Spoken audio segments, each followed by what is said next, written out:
Well, no, it's real alarming to me if somebody doesn't recover their baseline of consciousness in a pretty big hurry.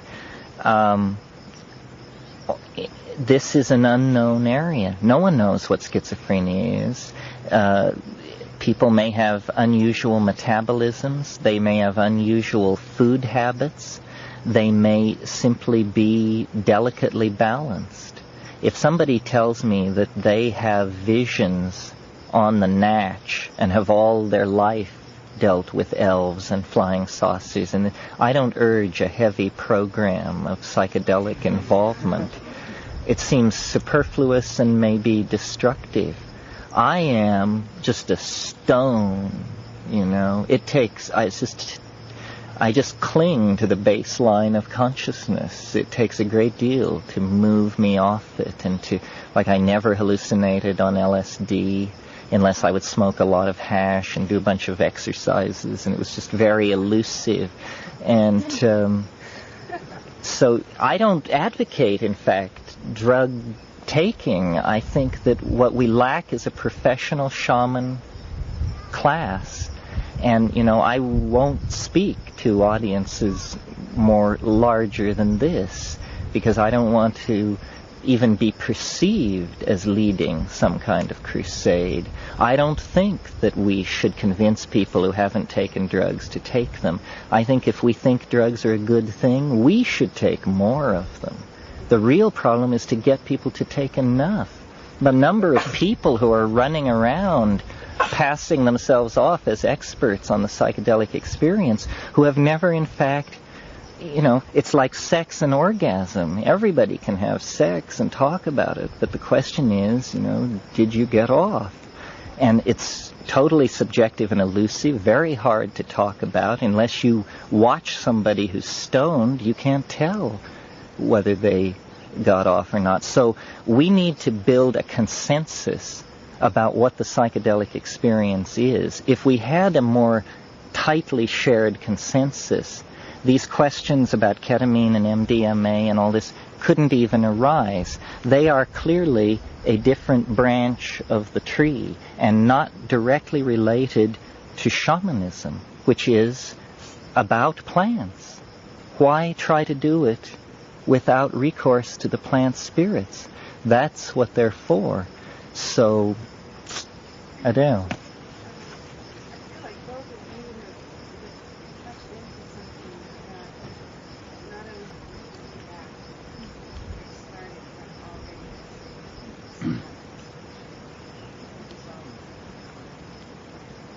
That's right.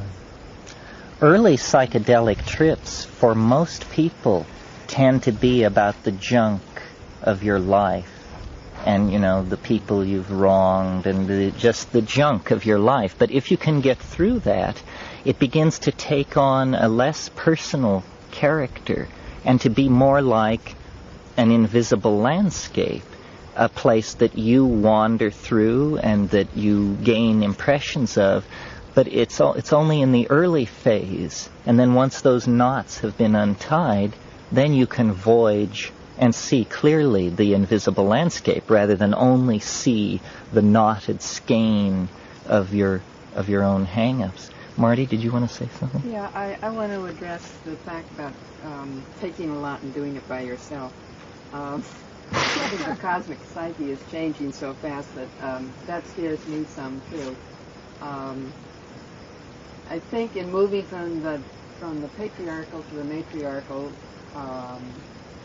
we go through what the Buddhists say, not that, not that, not that, and finally we find out who we are. And from the feminine point of view, it's I am that, I am that, I am that. And if you're willing to take a large dose and to meet death, and if you know that death is the invisible landscape, and that you don't know what it is, and do that by yourself, and know that you will stay in the darkness and contained as the feminine stays contained, then do it by yourself. It often is good to have a guide or somebody who would sit outside your door if you don't want them in there, but somebody that would remind you that you decided you want to do this, and you don't need to tell the world that death is wonderful or something. That's good advice. What you have to arrange is that the other person is not distracting you. That's all. And that's what I mean by taking it alone. It's just very, like, I almost never take psychedelics with anyone other than Kat because I just worry too much about the other person. I just cannot stop myself from worrying and listening to their breathing, and it just totally hangs me up. And some people don't have that problem. I have friends who are therapists, and I just say, how do you do it? How can you do it? How can you watch somebody go through these things and not be drawn in? So I'm the kind of personality who's subject to the transference, and I don't expose myself to those situations. This trip that I had in Hawaii, I thanked God that somebody was there, that Kat was there specifically, because just the sound of her voice completely ameliorated a whole spectrum of hard to describe but very icky things that were threatening to overwhelm me. And I don't have trips like that very much where I need somebody there, so it was fortunate that it was like that. But no, I'm not advocating that if you've never taken mushrooms, you go up on a mountain in the dark and take 8 grams. I mean, it might be good for you, but I'm not advocating it, because it might not be good for you, But eventually, Plotinus called the mystical experience the flight of the alone to the alone. And there is something about that. The last dance you do alone, and it can't be otherwise. The main point out of all these statements about drugs and this and that is, if it doesn't scare you, it's not worth doing. And it certainly scares me every time. I mean, I don't want you to think there's nothing heroic about it. It's just terrifying, and it's the only form of terror I will submit to. I will not jump from airplanes. I do not shoot the rapids. I do not rock climb. I'm a bookish person. But I will submit to that terror because it seems to make sense. But it isn't unterrifying. It is exceedingly terrifying. That's where I think it lies. And that's why these questions of abuse and all that can't arise. God, nobody abuses these drugs as far as I can find out, unless they do too little, unless they are 1 grammers or something. Well, it's 4:44.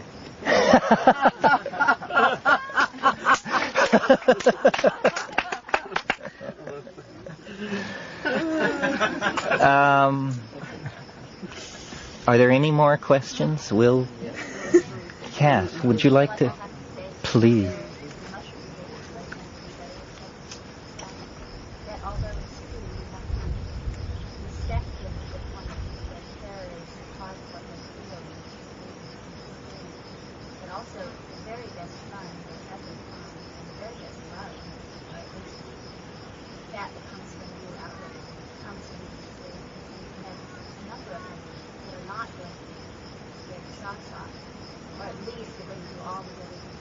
That's right.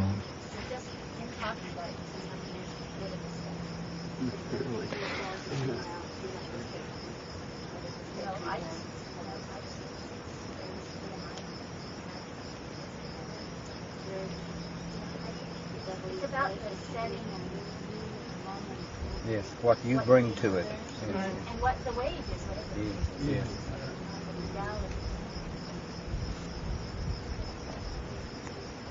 It's the great unknown. The thing that is so troubling about our culture is that everything is canned, and even like the UFO issue, most people want to go down to the grocery store and see that both Time and Newsweek have a cover. They've landed. the Secretary General of the United Nations is meeting with them 3 times a day, and it's all coming down, and you wait to hear what it's all about. The fact of the matter is, it's just between you and it. You know, it's not going to come through the Secretary General of the United Nations. It's between you and it.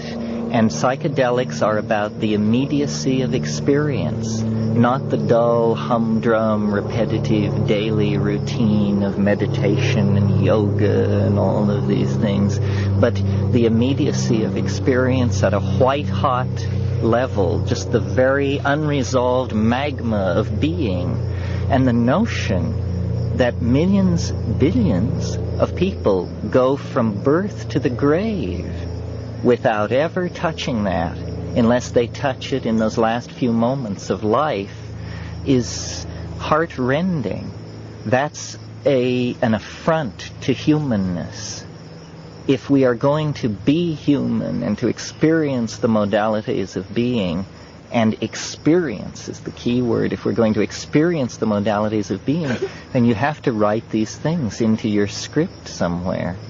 And this is obvious to everyone who's deeply involved with these things. We would meet ayahuasqueros off in the bush, and the guy would say, "Señores, you're great doctores, great scientists, but the primary thing is the experience." And we said, "Yes, we know. We'll sit at your feet as you show us how to make it. We have no illusions. We know that the primary thing is the experience." And so it's your own life. It's a dialogue between you and being. It's authentic being, not canned being. It's not an ideology. It's not a teaching that comes from some august being that you can never hope to be like, who's handing it down to you. It's you. You must recognize yourself as the primary focus, the primary vehicle for unraveling what's going on. And then the psychedelics emerge as having major, paramount importance in your life. And this, if we could authenticate being, if we could insist on pushing back the canned stuff more and more, we would begin to recapture the tremendous authenticity that we sense in these archaic people like the Maya and the Tibetans and the Witoto and the Jivaro. It's that they do not, to the degree that they are not involved in 20th century culture, they do not have canned experience. They have real experience, moment to moment, in the now. And I said at some point in this lecture, the psychedelics return us to origins. Our origin is in this primary datum of self-experienced being. And civilization has clouded and occluded this. But if you don't recover it by some means, authentic being will elude you. And authentic being is what the inner health and dynamic harmony that we're all working for is about. Well, thank you very much for your attention and for your peer review. And good luck to all of you. And whether we meet again or not, I hope that you all remain true to the impulse which brought you here today, because I think it is a true one and a good one. I think this is a path with heart that we have all met at this particular campfire site, and the paths may go off into the bush in many directions, but they're all paths with heart if we can recall that we've shared this kind of moment where there's a search for an authentic understanding of being. So thank you very much. Thank you.